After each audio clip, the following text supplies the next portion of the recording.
Welcome to American Education FM, everybody. I'm Dr. Sean Brooks. Well, ladies and gentlemen, it's the end of another week, and even more psychological operations taking place on a constant basis. Again, it's tiresome. This is going to be a little incoherent, maybe, and a little scatterbrained from the very start, because again, I can see different sides here to multiple subjects, and there are lots of different moves being made, and they're, of course, not all good. Even at face value, they look rather ridiculous and completely terrible. However, even underneath that and underneath the face value of particular subjects, there is still concern.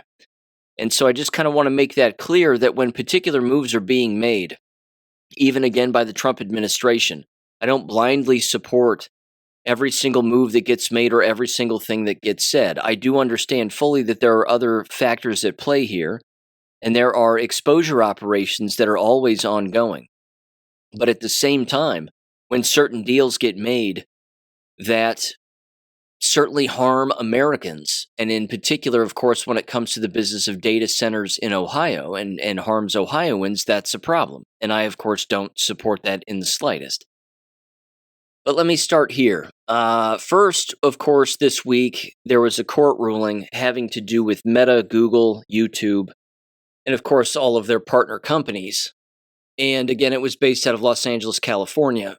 And it specifically involved a 20-year-old woman, now 20 years old, who basically became compulsively addicted to Instagram, Facebook, YouTube as a teenager. As it turns out, I'm just going to break this down kind of quickly because, again, this is a slippery slope here.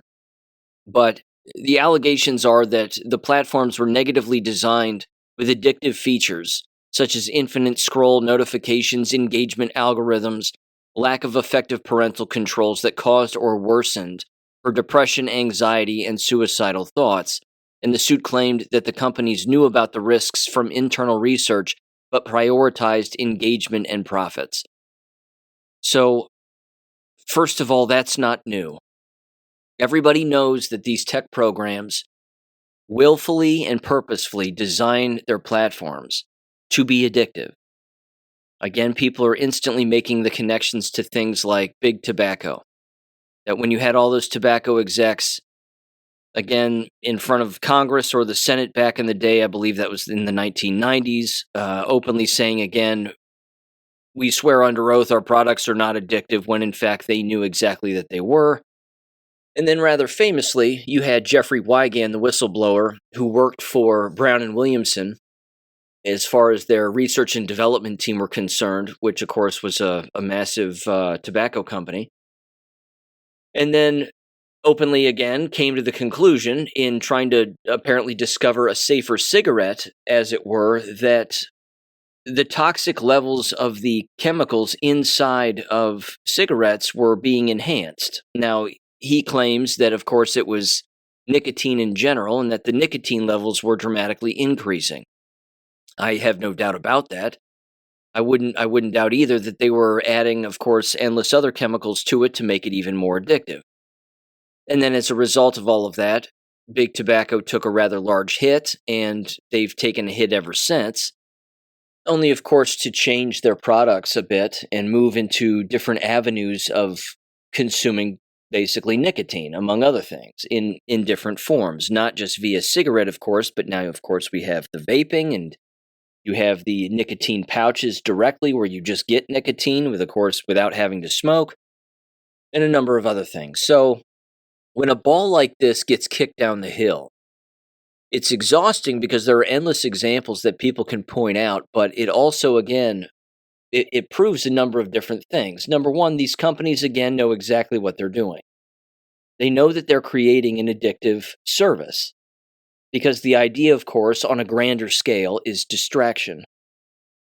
That yes, it is addiction, but if a person can become addicted to a distraction, then you can control the individual any way that you want. You can keep them from seeing or learning copious amounts of information that would teach them about the real world that we live in, which is ultimately one of the more heinous goals. And as we know, that leads to premature death, which directly ties in population control. And again, this is done on purpose. This is always done on purpose. So I know there's a lot of information there. And again, it is a slippery slope, but it also pulls away an element of self-responsibility, which is really the much larger problem. Again, it would be no different than suing an alcohol company or a toy company or a clothing company or whatever. And the person says, well, I'm addicted to that particular product because the product exists. And of course, as they were discussing yesterday, again, whether it was all over the news, social media, etc., is that there are thousands of lawsuits toward social media companies regarding all of this. There are endless people, again, who have even lost their lives as a result of being addicted to social media, and then they see particular things, and then they believe particular things, and then they do things that they see on social media, and then all of a sudden, they end up dead, or they end up permanently maimed, and then they file a lawsuit, and then the lawsuit, again, just hangs in the ether until another decision gets made, or again, the wheels of justice turn slowly, and it takes forever. Or they just give up because they don't want to spend any more money on it. Again, I could take this a million different ways because this is so complex, and I don't even know the larger scheme behind all of it, other than the programs and the platforms might or might not change based on, again, this particular lawsuit or lawsuits like it. It doesn't appear that they're going to change in any particular way. Again, they pay the fine, they make a couple of promises, and then they go about their business. It's not like they can't afford it. I mean, they certainly can. But you have Mark Zuckerberg, of course, being the head of Meta, or certainly the face of Meta, which, of course, owns Facebook and Instagram, among other platforms. And this right here is where it gets a bit shady, because, of course, you had his connections to the 2020 election and doing his best to keep Donald Trump from winning. I mean, he was taking money from those platforms that either he was making, or of course it was taxpayer-funded money too that was being laundered through those tech companies, and then using it within particular states, again, to sway the vote one way or another, and have influence with individuals within those state governments, hence the phrase Zuckerbucks. But even so, again, as horrible as all of that is, he apparently has now been named to this tech advisory board through the White House by, again, Donald Trump, which then brings in the question of why. Is this another exposure op? Or is it really because, again, these individuals are in bed with one another for 100% nefarious reasons? Again, this is people can debate this back and forth all day long, because people with more evidence would say, we know about all the bad things that they've done. These tech companies and these people, and again, most of them are Jewish, as it turns out. Zuckerberg, of course, Larry Ellison, Sam Altman, the whole crew. And I mean, there's no hiding that. But at the same time, it brings in the question as to why. Why would you bring these individuals in when these individuals, again, were working against you so harshly in the past? And now all of a sudden, again, you shake their hand and you have them on these boards. Again, that's sort of the face value question I think that your average person would ask. The second avenue and the second dimension of it is that it, again, is an exposure op. It's designed to get more eyes on these people, to teach the American public about what their real motives are and what they're actually doing. But there was this post here on greatawakening.win, and I wanted to read it very quickly because, again, it ties in that particular case and that ruling from the other day. And it said the following here, quote, "No one is responsible for their own behavior anymore. A jury says as we inch closer towards the lack of anonymity on social media." On Wednesday, a jury found big tech giants Meta and YouTube negligent, or awarding millions in compensation to a woman who argued that companies were to blame for her social media addiction. Meta must pay $4.2 million in combined compensatory and punitive damages, quote unquote, and YouTube must pay $1.8 million. If you were surprised, join the club. It's rare that the big social media companies are found liable for any harms people may face using their platforms, And the verdict in the Los Angeles trial could lead to more court losses, more lawsuits, and potentially online safety legislation. This again brings in the old argument of the online constitution and the online digital constitution and all of that other stuff. At which point, of course, your average red-blooded American would say, we already have a constitution, so why does there have to be a separate one? This again then ushers in an entire argument about technocracy and all of that. And I mean, you can see how deep this rabbit hole goes here because it's such a spider web with endless angles. It goes on here. It says the bellwether case, which was brought now by a 20-year-old woman identified as KGM, had accused social media companies of creating products as addictive as cigarettes or digital casinos. Citing features like infinite scroll and algorithmic recommendations, KGM sued Meta, which owns Instagram and Facebook and Google's YouTube, claiming they led to anxiety and depression. The verdict in the case, one of thousands of lawsuits filed by teenagers, school districts, and state attorney generals against Meta, YouTube, TikTok, and Snapchat, which owns Snapchat, validates a novel legal theory that social media sites or apps can cause personal injury. It is likely to factor into similar expected cases that will go to trial this year, which could expose the internet giants to further financial damage and force changes to their products.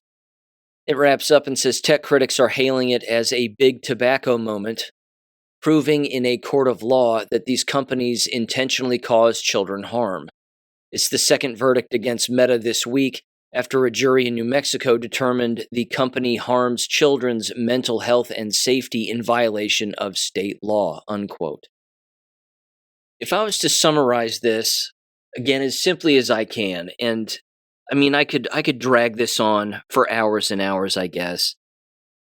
And it is exhausting. It's tiring just me saying all of this, but the fact is that this just continues to prove that when you associate with entities that associate with these massive companies, that it's best to just walk away. If school districts themselves, for example, are suing these social media companies because of what they've done to students, and they're saying, well, we have low academic outcomes because students are always on social media, and then, of course, they try to play the hero, even though they shove Google down everybody's throats within school environments, and they use technology 90% of the time throughout the course of a 7-8 hour day. I mean, they don't have any right to take a stand against it necessarily when they're the ones using it, but they will because that's the school environment and that's how they behave. But either way, if you're associating with environments and companies and groups and organizations that adopt all of this technology all of the time, and I understand again, this is the sick ping pong game that gets played all the time, is that it's unavoidable. I mean, a great deal of it is in fact unavoidable. However, a great deal of it is avoidable. If people continue to go to these school environments, for example, and they're adopting all of these programs and policies and they're using all of this technology, while of course, at the exact same time, looking at students and saying, put down your cell phones, put them in this closet, in this Ziploc bag, and you're not allowed to use them and blah, blah, blah, only to have, of course, again, a computer thrust in front of their face, then the hypocrisy at face value is beyond evident.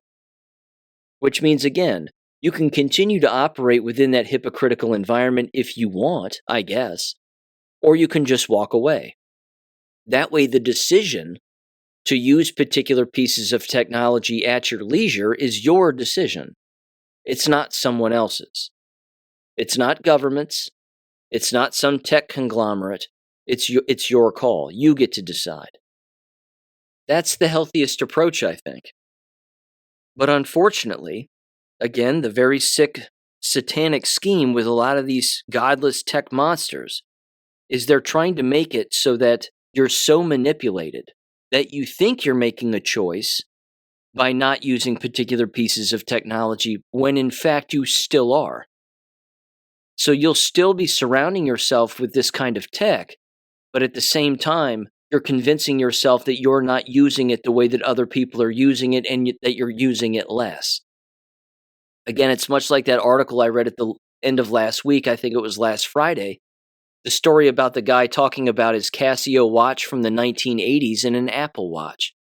That's the evolution, and that evolution is not productive.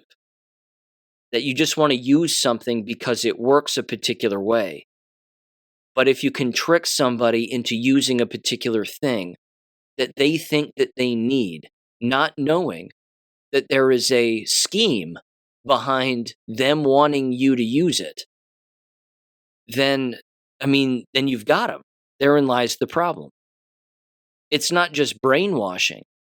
You're brainwashing the individual into using a product that the person doesn't know is actually brainwashing them.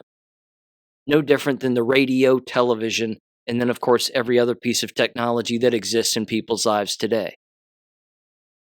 It's also worth noting, too, that this is where exhaustion comes from. A great deal of personal health decline and exhaustion comes from an overwhelming need to feel like people have to be interconnected via technology. Whether that be, again, communicating or at the very least just learning copious amounts of information that exists on the internet or whatever it is. All of that creates health problems. And all of that creates, again, physical exhaustion. You can probably feel it in your body, maybe even just listening to this. That would be terrible, of course, but that happens, and that's a real thing. It's one of the reasons why Rush Limbaugh would always say, and he was right, he'd say every now and again, you just have to walk away from this. You just have to walk away, take a break, turn things off, not pay attention to stuff, and then, reorient your life as best you can and get back to earthly things. And again, I do think that has to happen, but that doesn't mean either, which is the sick part, it doesn't mean that the enemy is going to go away.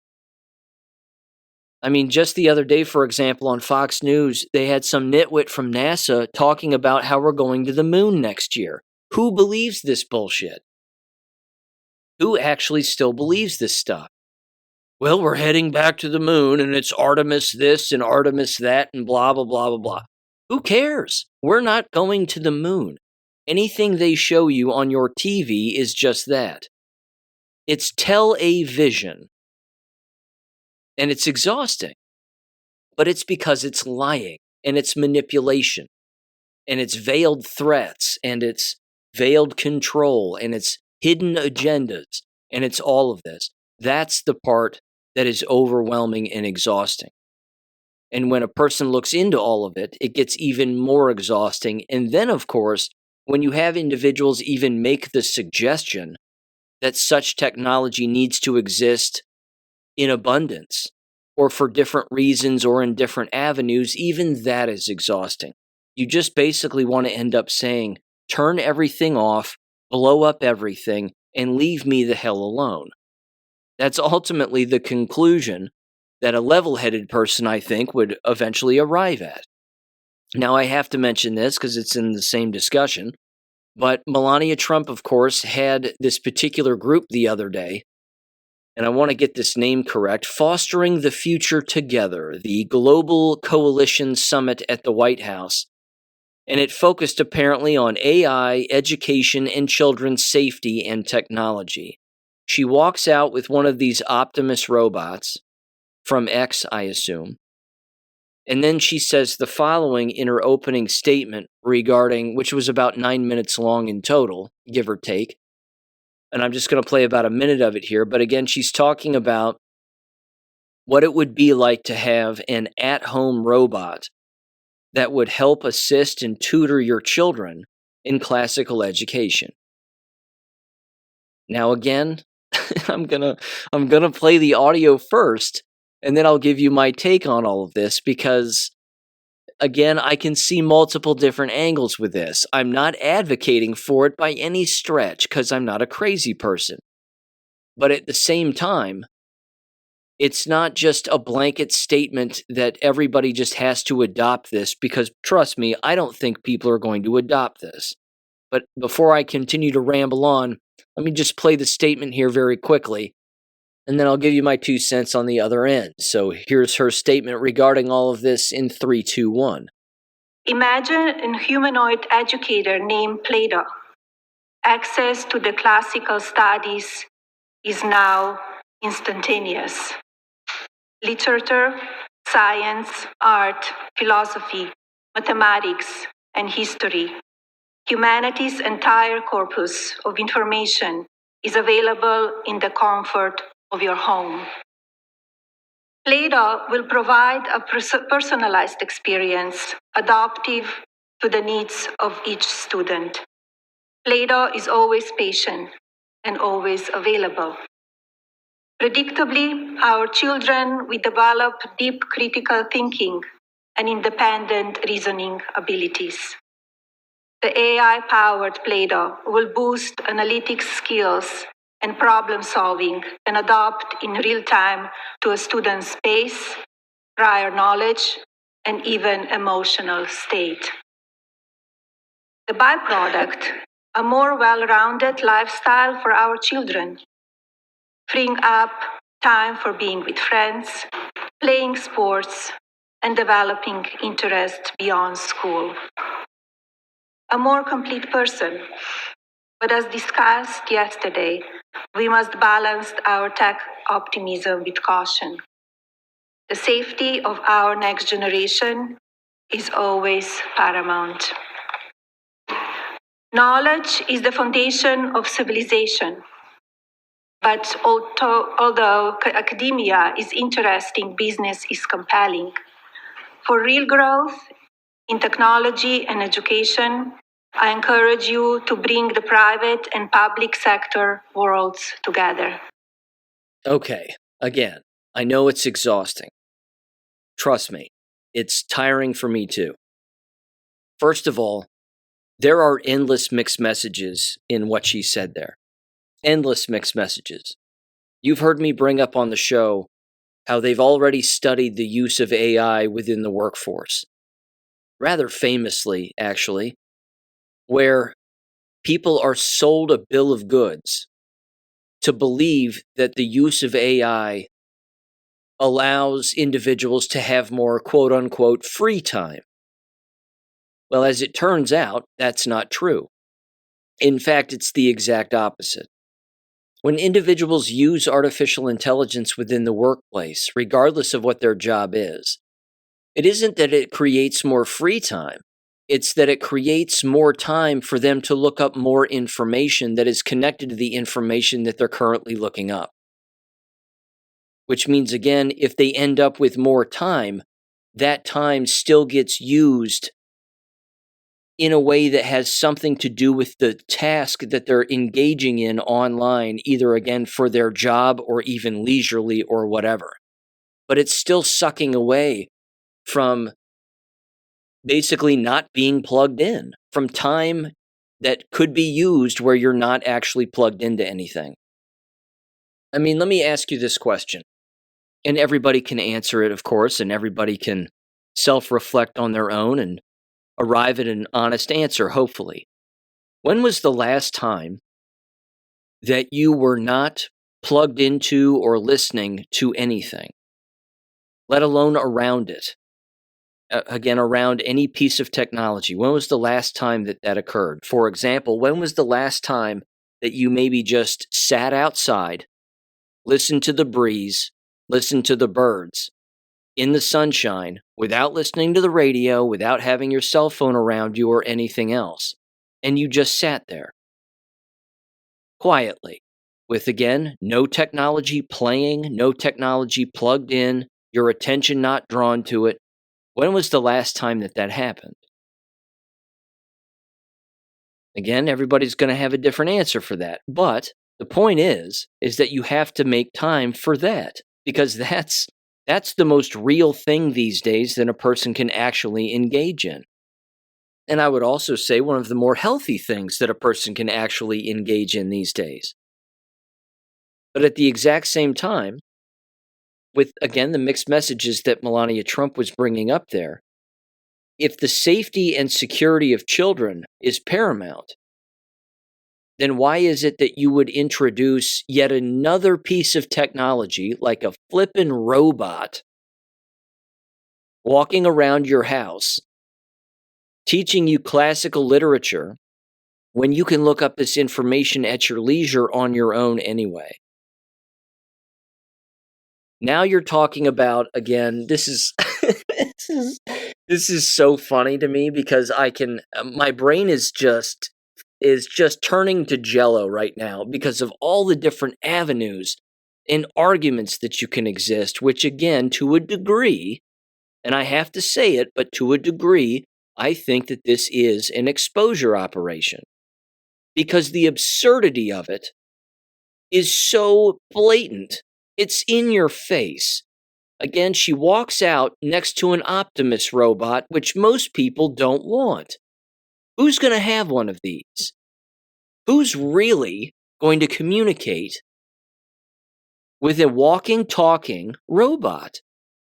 I've written Substack articles about it. I know that we've been pre-programmed and predictively programmed within movies, television shows, cartoons, all of it, to basically, again, want something like this. The Jetson cartoon, for example, where the robot is a housekeeper and makes sandwiches and the whole thing.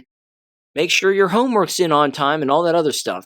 Right down into the Rocky IV movie, where again the robot's moving around the house, watching the kid and his friends while Rocky's beating Ivan Drago in the USSR. I mean, it's everywhere. But who actually is going to adopt such a thing? Look at all of the technology that does exist that has been made that people have not adopted. It goes back to, again, the wearable, all the wearable technology that some people have and some people don't. But the goggles in particular, the Oculus goggles, the whatever the hell that was called, the Apple mask or whatever the F, where you basically put an entire computer around your face. And then you're supposed to walk around like you're this, I don't know, just goofball robot wearing shorts and tennis shoes. I mean, it's just stupid. And it's not cheap. And we don't want this. I mean, the vast majority of Americans don't want it. However, what that messaging also does is, as you heard her say, she basically just destroyed the American education system in the blink of an eye, causing all of them to just scream in their cars on TikTok at the top of their lungs like crazy people because they're crazy people. What do you mean a robot's going to replace my job? I'm a school teacher. I'm good at what I do. I care about the students and I teach them and blah, blah, blah. I mean, everybody's going to be screaming in the education profession about this now. And what she again just introduced to everybody is that you're replaceable, that the entire education profession is replaceable. Now, do I want it replaced? Yeah, not necessarily replaced with robots, but I want it gone. I would like to see it gone. And I would like to see, again, parents look at both of those options, a robot, babysitting my kids at home, or public schools, and say no to both. That's what I would like. Now, I'll get biblical here for just a moment, but it's blasphemous, in my opinion. The business of adopting these robots and communicating with them like they're human beings is blasphemous. And if she's a Catholic, which she claims to be, you would think such a thing would be blasphemy. But again, Maria Emanuel specifically brought this up again, and I agree with him. The business of adopting AI and talking to robots like they're humans and replacing humans with robots and all of this stuff, it's ungodly, among other things. It's satanic as far as I'm concerned. It's just, it's tiresome. It's so tiresome. It makes my chest hurt. Just thinking of all of these, again, these psychological operations. And again, it's just so absurd that I find it next to impossible to believe that anybody would actually willfully invite in, again, a walking, talking robot. And I understand. People would say, but Sean, you're using a robot now. You're on a computer talking into a microphone. Those are robots. I'm aware of that. And I know that they think, and I know that they learn, and I know that cell phones are robots too, and iPads and the whole thing. I mean, I get it. I was texting a friend the other day, and I'll give you a perfect example of how this robot sucks. I was texting a friend the other day. They texted me their response. And before I started to type my response, I shit you not, the iPhone text message gave me a suggestion of what I should text back, and it was almost word for word of what I was thinking about. It was practically word for word. I didn't say anything out loud. I didn't even start to type the first letter. It just gave me an immediate reply response that would fit the scenario if I decided to accept it. And I thought to myself, holy shit, I didn't even type anything. All I did was think it as I was holding my cell phone, and it popped in so that all I had to do was hit the sentence, and then the sentence would enter the text message, and then I would just have to hit send. That's where the robot is doing the thinking for you. And that's a problem. That's a big problem. Because if that exists with children, as in the Meta case, of course, then it should prove to everybody that it is deliberate.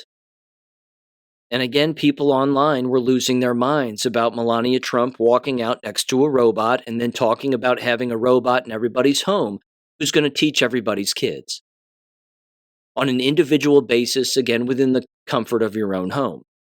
There are pieces of that make sense. You should be able to learn in the comfort of your own home away from government schooling. That should go without saying at this point. You would think that that would be common sense. Which again ushers in the question of whether or not it was also an exposure operation. It's not that there aren't evil people who want this kind of thing to become ubiquitous. I'm certain that there are. It's Terminator 2, for God's sakes. Of course they want it to be that way. It's a Jetsons cartoon. They want it to be normalized among everyone. But they also, again, appear, certainly from an optics standpoint, they want to piss off an entire corrupt profession like the education profession.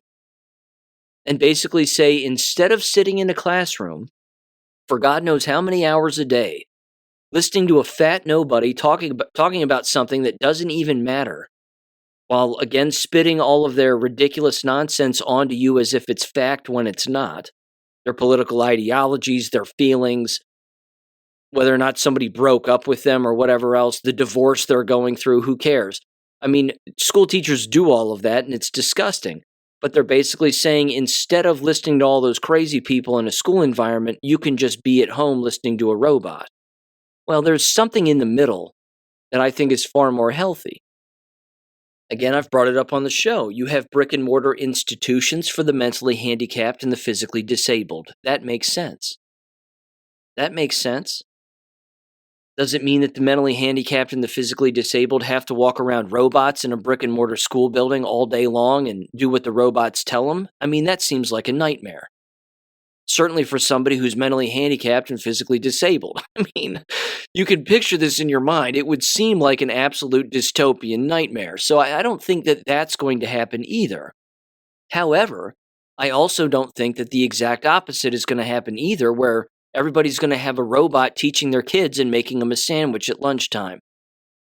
So here's the thing. The concept of the Play-Doh thing. Okay, imagine a robot named Play-Doh who existed in your house and blah, blah, blah. First of all, that doesn't exist. There isn't a singular Play-Doh robot or Play-Doh AI system. There are 3 companies, as it turns out, named Play-Doh, and they're all AI, which shouldn't shock anybody. But even so, these particular systems do exist, and the robots exist. But it's not just, again, a concept. It appears to be something, again, that people are certainly developing.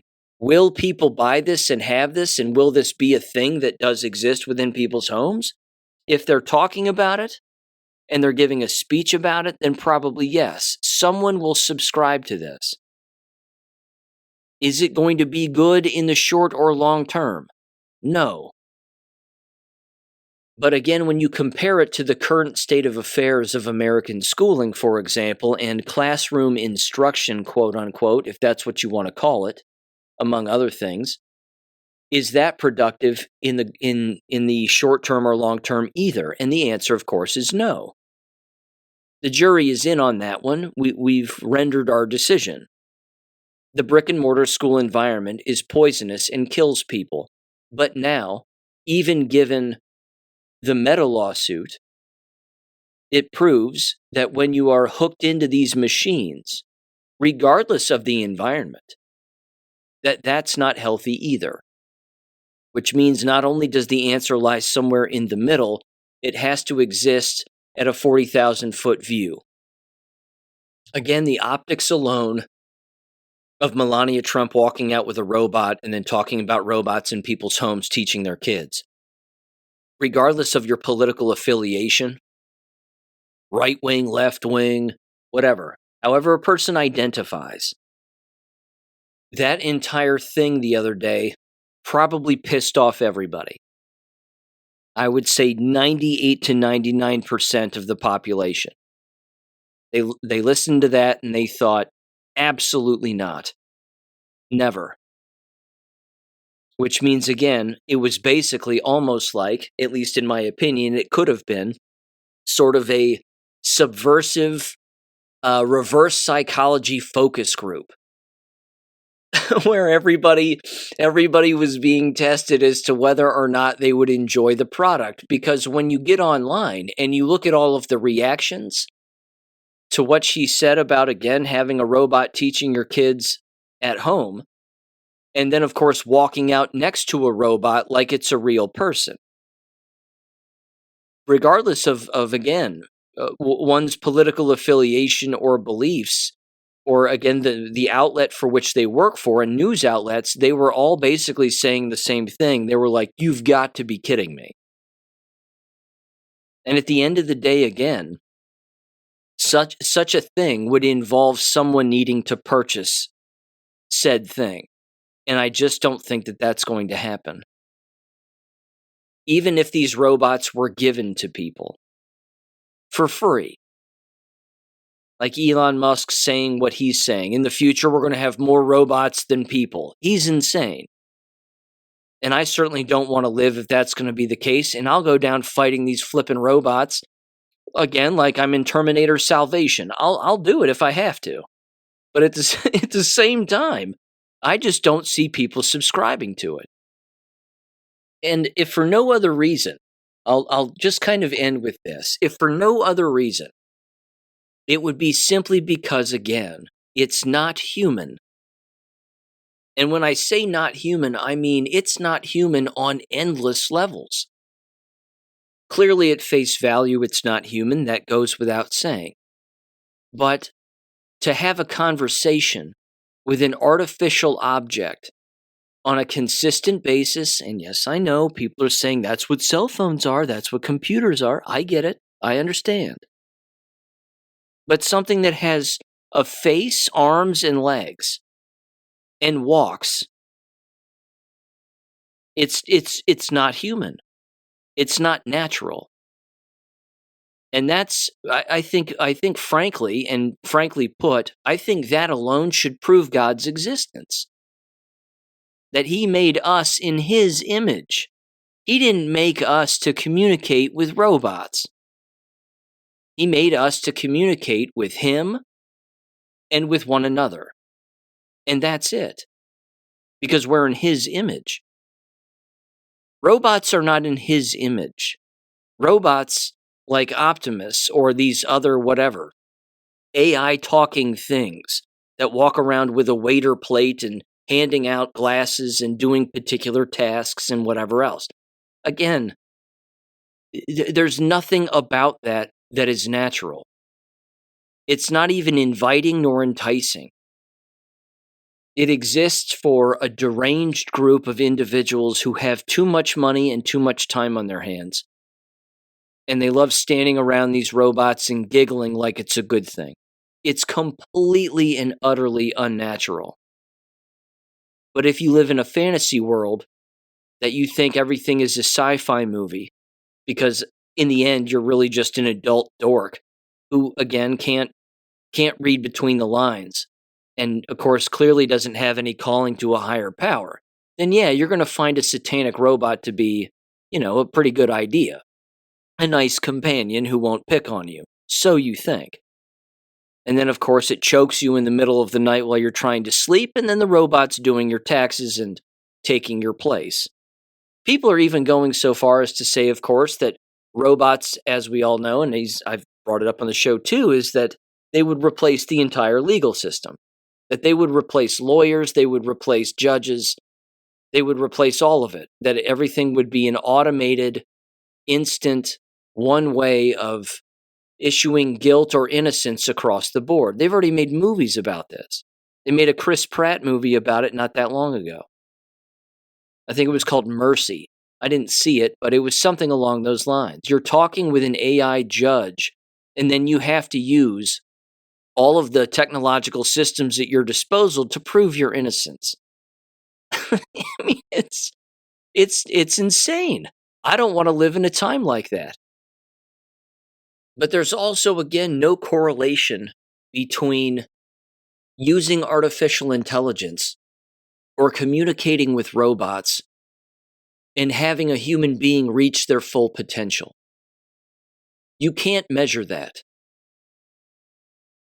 Anytime you hear somebody say, well, we want a child to reach their most full potential and their fullest potential. You can't ever say that because that's not up to a human being. That's only up to God. And it's certainly not up to a robot. So when you hear a school employee or any school system or whatever, and it's very common, again, in school systems, it's common in K12 school, of course, grade school, and even, some people in higher ed, when they say that, I just want you to be the best so-and-so that you can be and reach your best and highest potential. That's not up to them. They don't get to decide that. God's path gets to decide that, and you hopefully making healthy, good decisions and choices helps contribute to that. But the ultimate end game is not up to a human being. And again, it's not up to a robot either. Again, I think that some of these summits take place and some of this messaging takes place on purpose to get a conversation started like the one that, of course, is occurring here. It's designed to get people to think. It's a thinking exercise. Do you really want this in your life? Is this something that you think would be viable in the future? Again, you hear people say, like RFK Jr., for example, in the next 4 years, every American is going to be wearing or tied to a health wearable. Make me. That's my answer to that. Make me.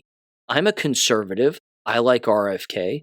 But when something like that gets said, my response is, make me. Just like the COVID lie. Wear a mask. Stand on the sticker. 6 feet apart. F you. Make me. And then, of course, you get the brainwashed who are like, hey, look, everybody's doing it. Just comply. Don't cause any problems. They're just doing their job. They just have it, blah, blah, blah. No, absolutely not. You don't have to comply with any of it. I put the robot in the same category as an Anthony Fauci.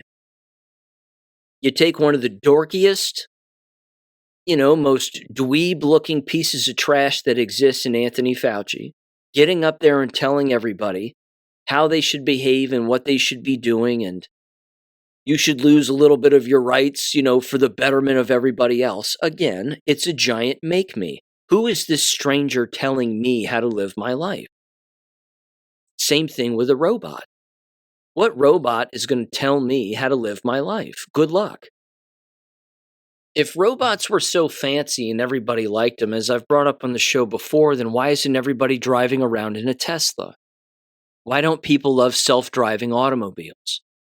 It was in Back to the Future, the movies, which was, again, always loaded with predictive programming on a variety of subjects, including 9/11, I might add.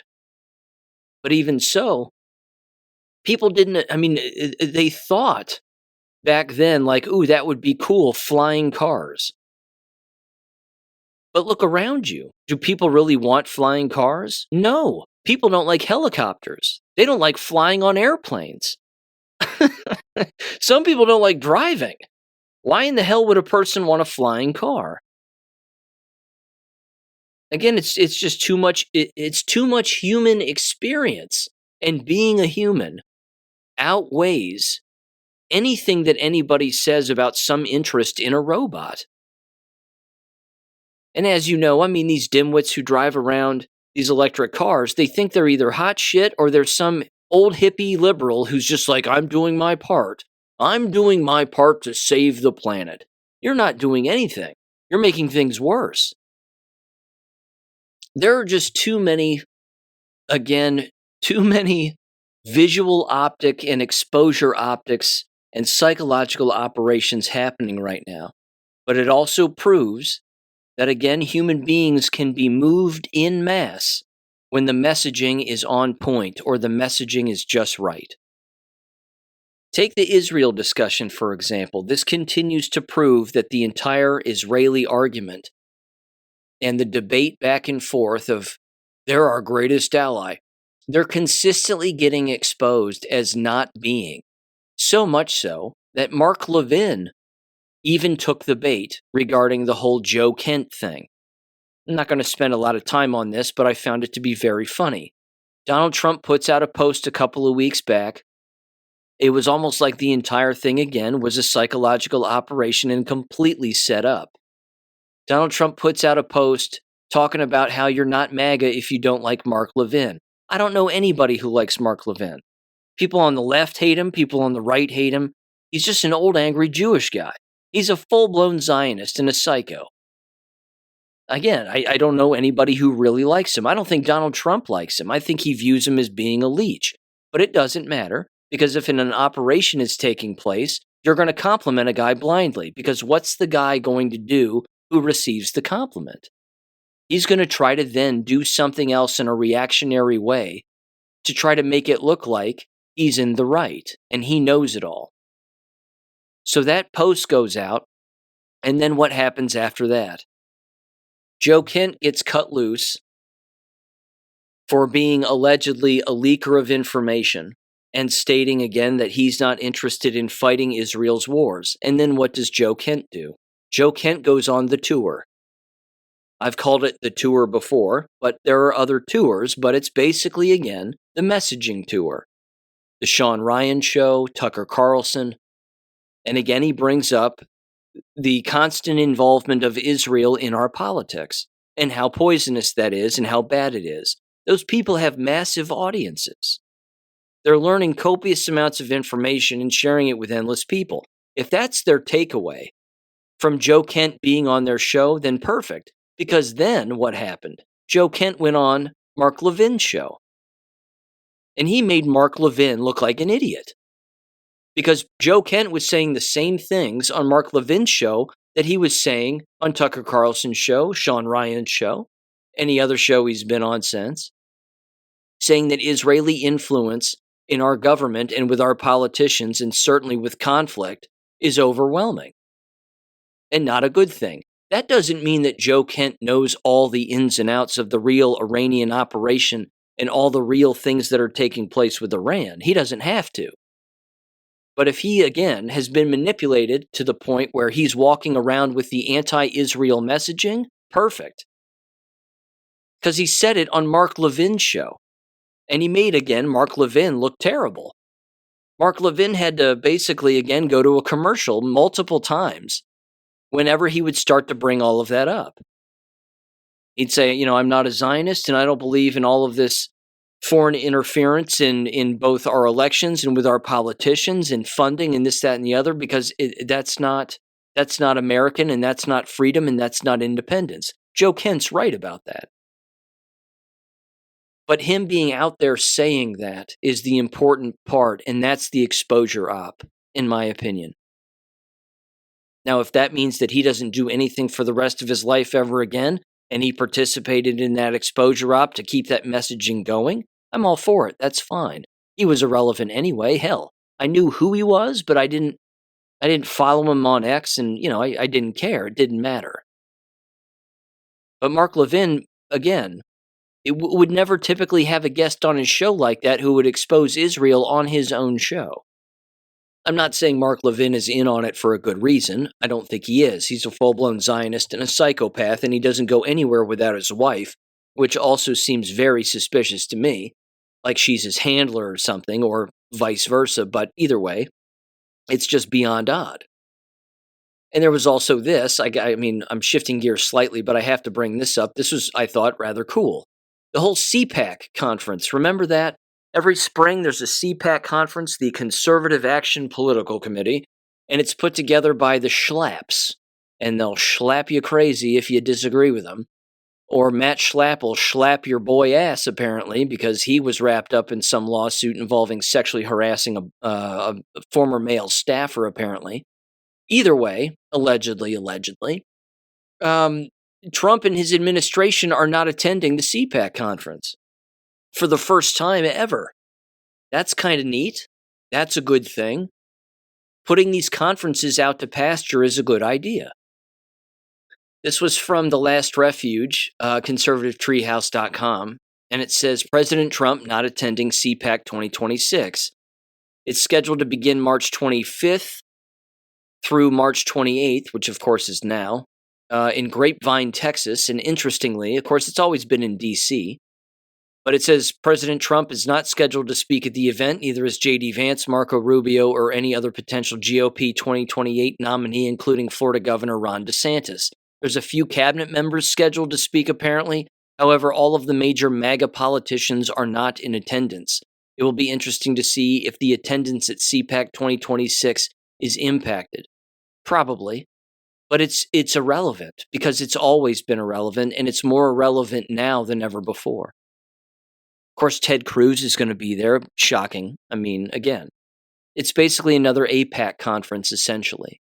It's just going to fill up with rabbis and people who bend the knee to Israel and Zionists and the whole thing, and all the Schofield Bible-believing people. And, that's essentially it. But again, these conferences are useless because people are making up their own minds about the lives that they want to live without this other political influence. So I say good riddance. Again, it was becoming irrelevant. There was a time when it was relevant, when people were waking up and people were speaking out. Again, it was a pro-First Amendment by and large conference and Second Amendment conference and XYZ, but then it just became bland. Again, it was popular back in whatever it was, 2018, 2017, 2018, and then that was about it. Then it jumped the shark, and then it just became, again, a giant Zionist gathering. And yeah, it's useless now. So, good riddance as far as I'm concerned. Okay, let me move on to this. I have one piece of audio that I want to play from one of my least favorite Jays in Congress, Dan Goldman. If you're unfamiliar with him, he openly engaged in a coup against a sitting president back in 2020 with the first impeachment go-around when he was, I believe, a lawyer. He wasn't even a representative at the time for the Democrats out of New York. He was a lawyer for the Democratic, whatever that was, judicial committees, the Democrat side of the Russia hearings and all of that. Point is he's neck deep in all of this, and he's panicking like crazy, and he should, because his name has to be on a list of people who need to be hung by the neck until dead.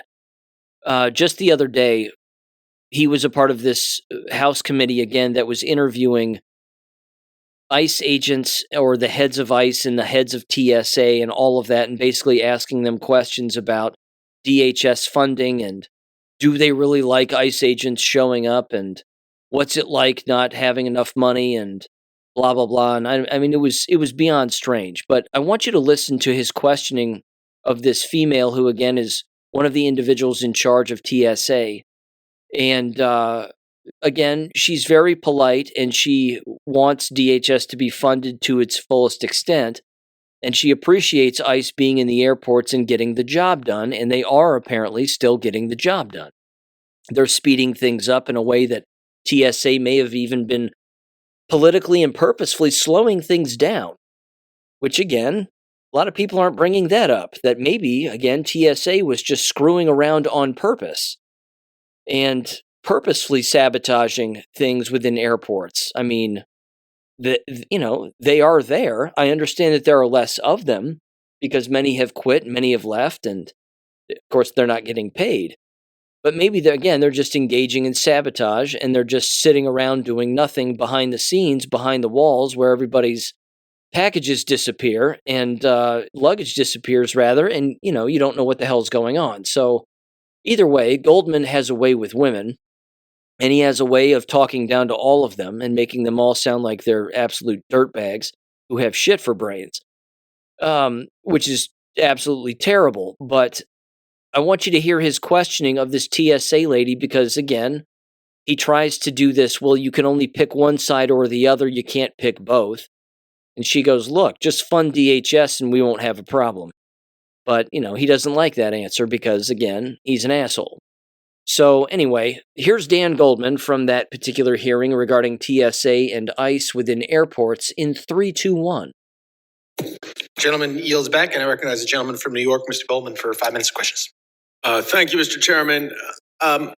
Ms. McNeil, would you rather have a fully funded TSA or ICE agents assisting TSA at airports during a shutdown? I would like to have all the hardworking men and women of the Department of Homeland Security be paid for the work. That wasn't my question.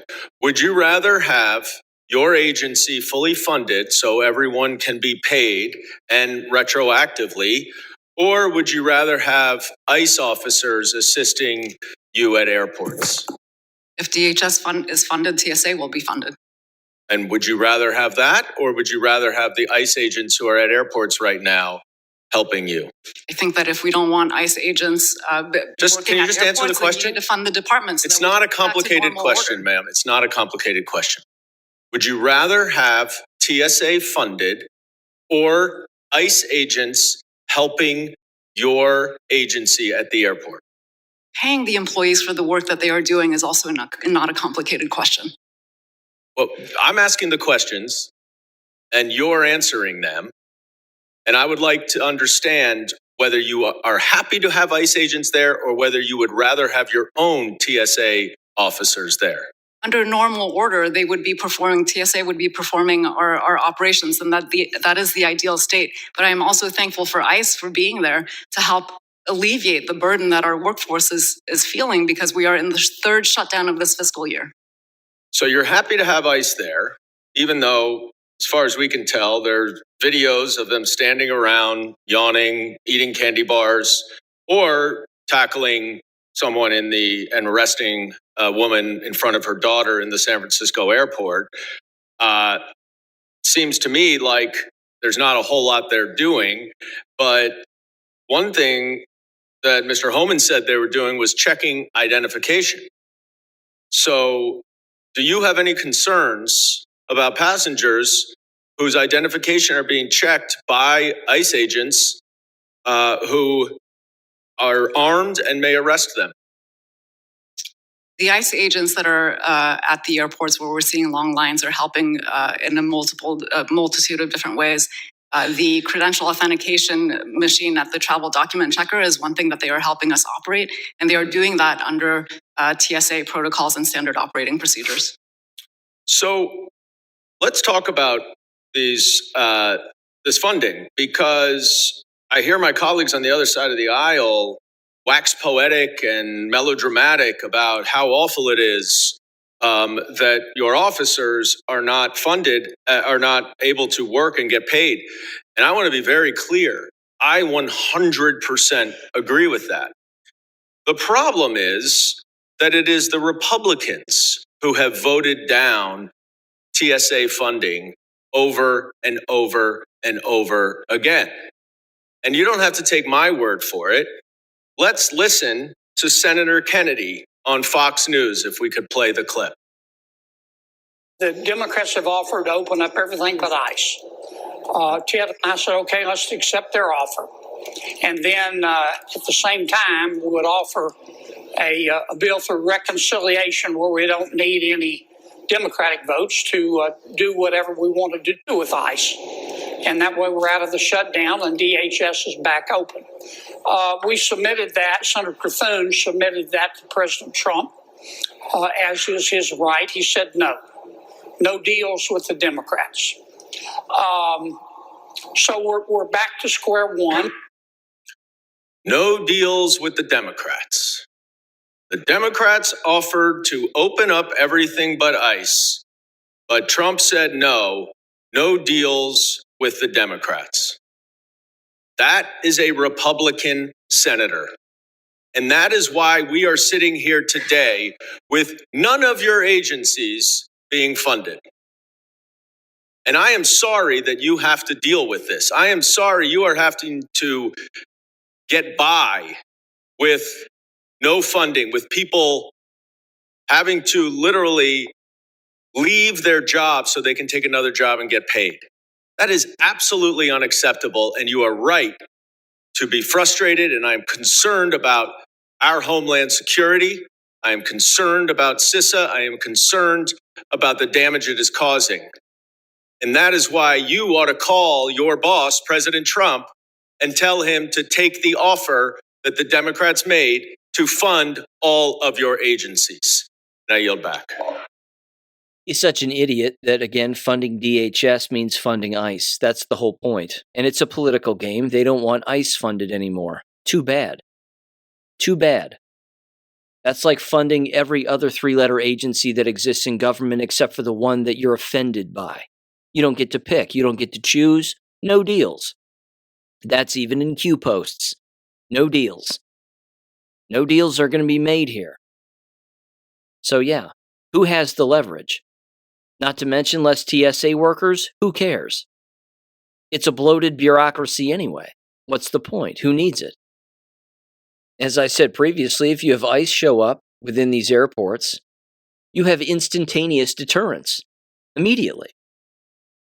People will stop showing up. People will stop going. Illegals will stop going. They'll stop trying to fly from point A to point B without proper identification. They just won't. They won't go. And that's already happening. And of course, people are being arrested. Now, Dan Goldman didn't want to tell you that the woman in San Francisco who was detained had a warrant for her arrest. But she was arrested in front of her daughter, and oh, it's just so horrific. Who cares who they were arrested in front of? It could have been a birthday party of fifth graders. Who cares? Doesn't matter. Prisoners belong in prison. This is not complicated. Let me play this next piece of audio too. There was another hearing taking place in the Senate Judiciary Committee, and it had to do with Trump's judicial nominees, and there were 4 of them that were lined up. I believe it was 3 females and 1 male. And again, the way that the Democrats talk to them is just astounding. And a lot of these individuals, again, these judicial picks are remarkably based. I mean, they've been on X for a very long time. They call balls and strikes. They know the corruption that exists because they've been in the legal system themselves. But Senator Blumenthal, who again is beyond terrible, that should go without saying, apparently it was his turn to ask the stereotypical question to all of these nominees, again affiliated with Donald Trump, as to who won the 2020 election. Was Joe Biden the lawful president in 2020 and 2021 rather? And when he was inaugurated, did he win the presidential election in the popular vote? And then all of these individuals, again, whether they be cabinet picks that happened during the Senate confirmation hearing for Trump's cabinet, or it happens to be, Trump judicial picks or whatever, that they all end up saying the exact same thing. They all say, well, the Electoral College made the decision, and then the Senate confirms it, and then blah, blah, blah.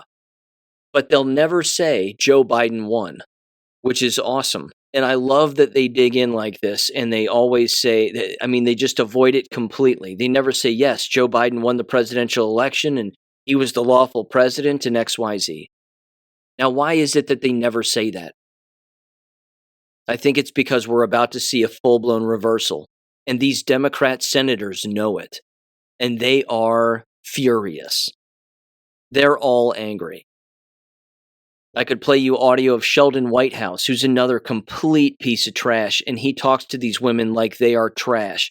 He just goes, I just can't understand why none of you have any of the courage or the brains in your skull to mention that Joe Biden was the lawful president of the United States. I just don't understand it. It's like, yeah, we understand that you think you don't understand. But we know why you're saying that. And it's because you're panicked, because you know that Joe Biden didn't win. Because theoretically, every member who certified the election that is in Congress or again in the Senate specifically, that if they certified that fraudulent election, then they're guilty. Because they didn't do the thing that they're supposed to do, which is investigate voter fraud. They just said, voter fraud doesn't exist. And then they go about their business. So give him a listen here, Blumenthal. Ask specifically again, he's talking with Kara Westerkamp, again a nominee to be judge of the United States Court of International Trade. And again, the other nominees have other positions as well. But listen to this exchange in 3, 2, 1. I believe you're up. Thank you, Senator Kennedy. Welcome, everyone. Thank you for your service. Ms. Westerkamp, who won the 2020 election? Senator, under our Constitution, the Electoral College votes for the president, and then that is certified by Congress. And in 2020, President Biden was certified by the Electoral. Yeah, that's not my question. Who won the election? And again, Senator, under our Constitution, and it's actually... Oh, you know, I know who was certified, and I know what you think of certification because you tweeted on January 6th in a post saying, in reference to the 2020 election results, a certified lie is still a lie. I'm asking you, who won the 2020 election? Let me make it more specific. Who won the popular vote? Again, Senator, under our Constitution, what matters is who the Electoral College votes as. But I'm not asking you for what the Constitution says. I'm asking you for your view factually. And frankly, we've received this kind of canned, ridiculous answer before, as you know, because you were instructed to give this answer, right? Senator, I am speaking to what the Constitution, under our Constitution again, and that is actually Article 2, Let me as well ask as... you this. Who won the 2024 election? In the 2024 election, again, the Electoral College voted for President Trump, and then the Congress also certified President Trump as the winner. Did Donald Trump lose the 2020 election? Senator, that goes back again to under our Constitution, the methodology is set forth in Article 2. Let's try another question, Ms. Westerkamp. Was the United States Capitol attacked on January 6, 2021? Senator, again, I condemn all of the violence that occurred on January 6th. Okay, we're not going to get an answer from you. And let me try Ms. Clark. Ms. Clark, who won the 2020 election? Senator, under our Constitution, the mechanism for electing a president I am amazed. I am just amazed by the insult to this committee of witness after witness seeking to be a federal judge, subverting our Constitution, and showing how you have no independence, which is essential to a federal judge. Ms. Lane, who won the 2020 election? Apologies. Again, Senator, the Constitution outlines the process, and as a judicial nominee, I'm here to talk about what the Constitution requires, which is an electoral vote and certification by Congress. And in 2020... Okay. Who won the election? In 2020, President Biden. Mr. Rickey, who won the 2020 election? Senator, as my colleagues have stated, the process we have under the Constitution is a vote by the Electoral College, followed by certification. Was the Capitol attacked, Mr. Rickey, on January 6th? There was violence that occurred here on January 6th, Senator. Was the Capitol attacked? or just say, Senator, there was violence that occurred here on that date. You've seen videos of what happened. Yes, Senator, I have.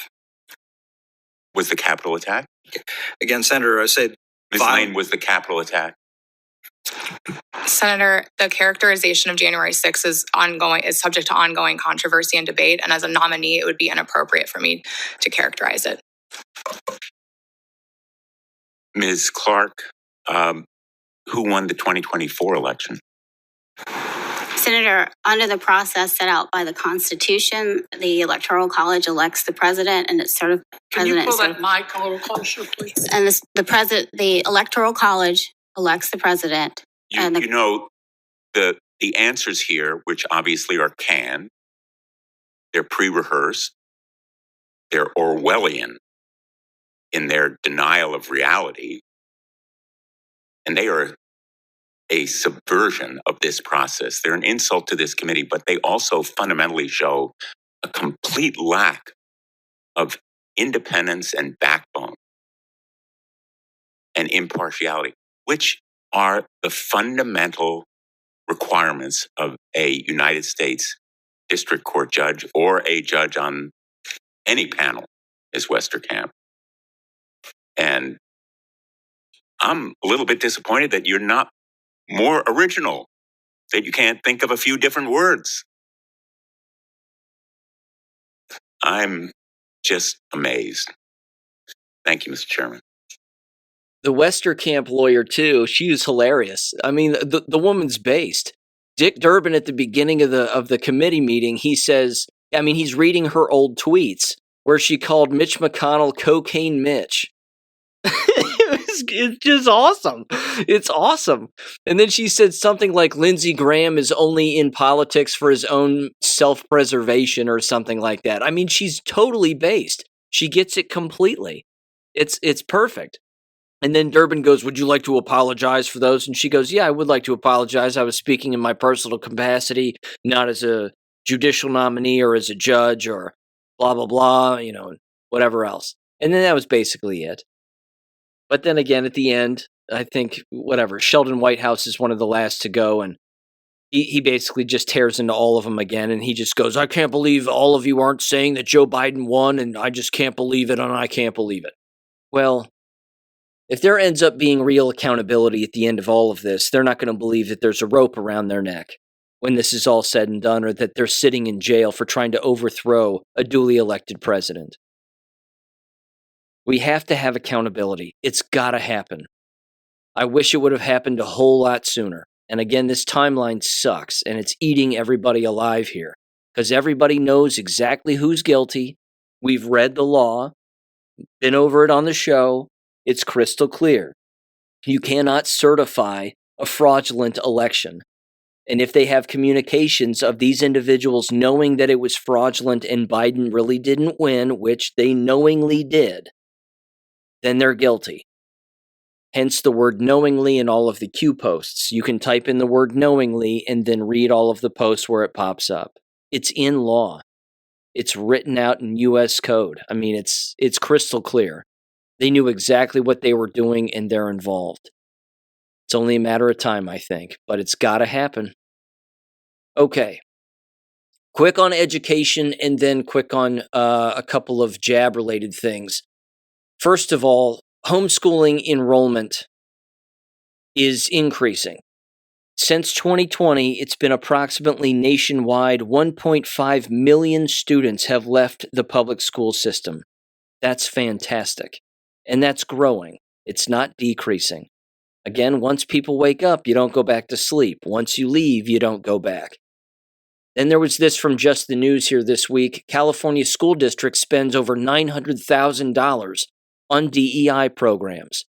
It said Merced City School District, if I'm saying that right, has about 20% of students who are proficient in math and 33% in reading.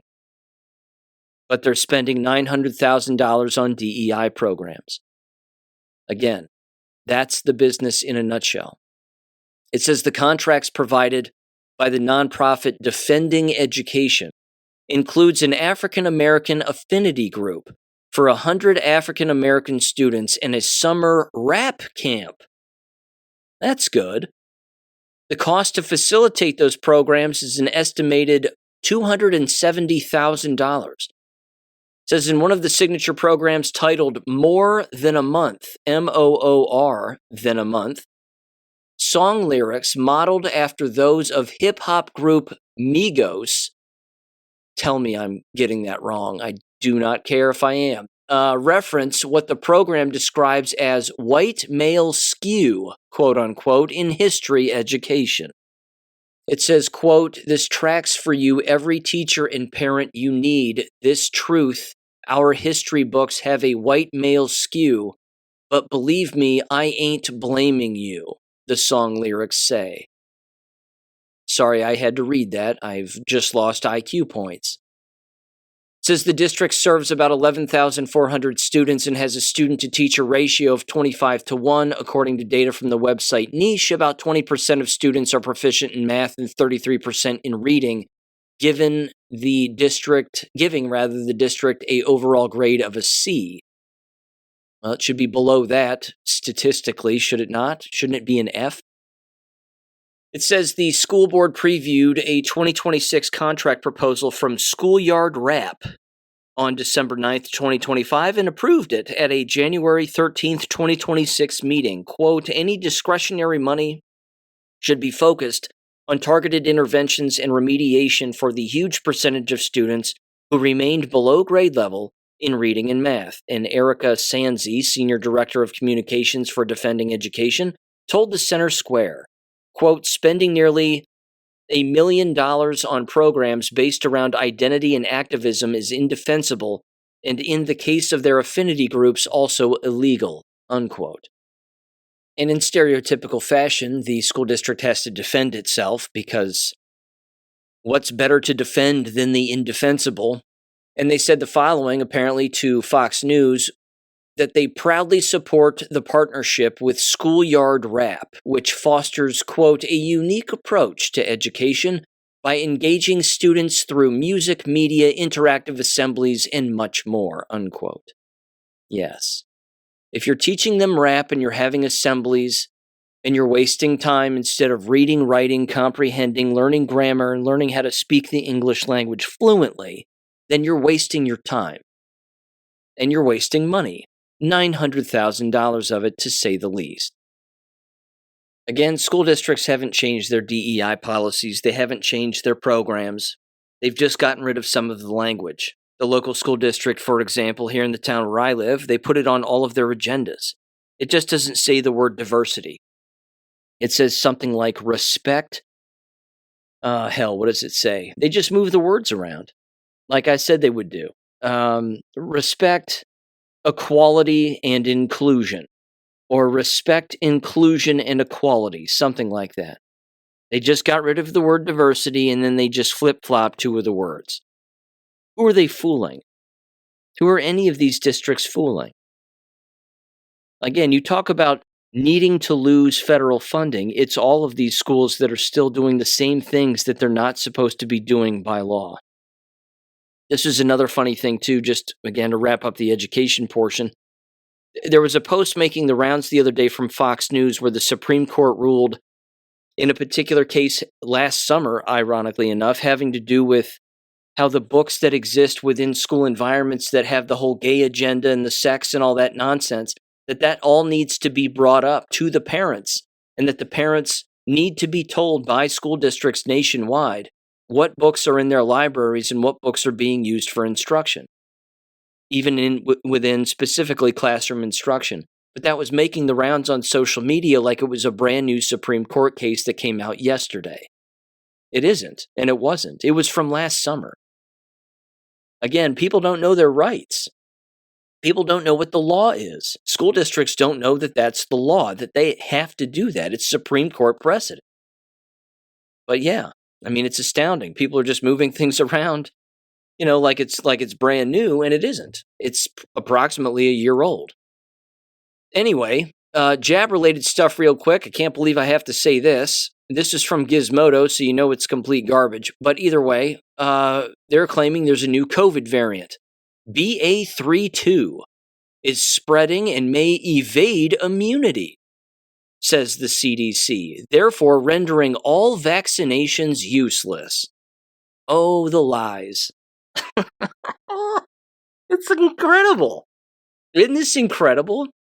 Anybody reading this would put a gun in their mouth. You'd think they would. It's just nuts.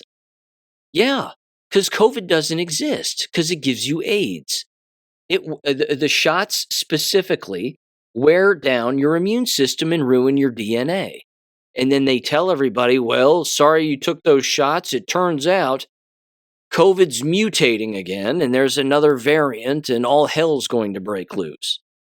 So the vaccines don't work, but keep taking them anyway because they could work, and they've worked for some, but not all. But don't worry, just keep taking them. And if you end up dead for some reason, well, then they've worked also, but, that's not for everybody, but don't worry, you'll die anyway. I mean, it's so stupid. I can't believe that people fall for this nonsense. And it gets worse, because this is kind of a so-called conservative outlet. But Vigilant Fox over there on X with Maria Z, who works for the Vigilant News Network, they're putting out all this fear porn about there being lockdowns again. Lockdown 2.0 is imminent. A 10-point plan revealed by the Daily Pulse. This plan is already in motion and it aligns with the globalist nightmares we've been warning about. Who do you think is going to comply with another lockdown? No one's even talking about COVID anymore.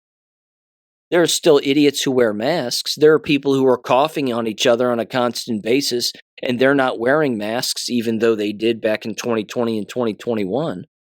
But they don't seem too scared now. Maybe it's because they've woken up to the lie. Probably not. They're just tired of playing all the games. So what makes anybody believe that they're just going to keep playing these games? It says multiple countries are now rolling out COVID-style policies in response to the war, and officials aren't hiding it. They're saying this is in Melbourne, Australia, where this is starting to roll out, and they're starting to scare people. Same thing in China. I just don't know who's buying any of this. Again, I don't know who would listen to their government, anybody on their television, anybody on the left wing, anybody on the right wing regarding any of this. It's completely ridiculous. And again, anybody pushing all of this fear nonsense is beyond absurd at this point. I think it's safe to say people are not going to comply. I think it's safe to say that people who were loud back in 2020, if they even attempted to pull such a thing again, they would not only get loud, but they would get violent. And that would be a bad look for a whole lot of people. These businesses would crumble again. Do people really want that? Do people just want to bend over and take it from their city councils when their city councils looked at them and said, you need to close your business. We have an ordinance in place that says that you have to wear a mask and you have to do this and you have to do that. Again, our county health department's going to fall for this again? Or are people just going to walk around and say, F you, forget it, I'm going to do what I want, go pound sand? I think the latter is far more likely in any future scenario regarding this. It's not that they wouldn't try. They might try. They might even wait a generation. They might wait 20 more years. But it won't work. Ladies and gentlemen, that'll wrap it up. Thanks for listening as always. Have a great weekend, and I will catch you on Monday. Peace. Thank you for listening to American Education FM. Make sure and check out AmericanEducationFM.com for more information. Take care and God bless.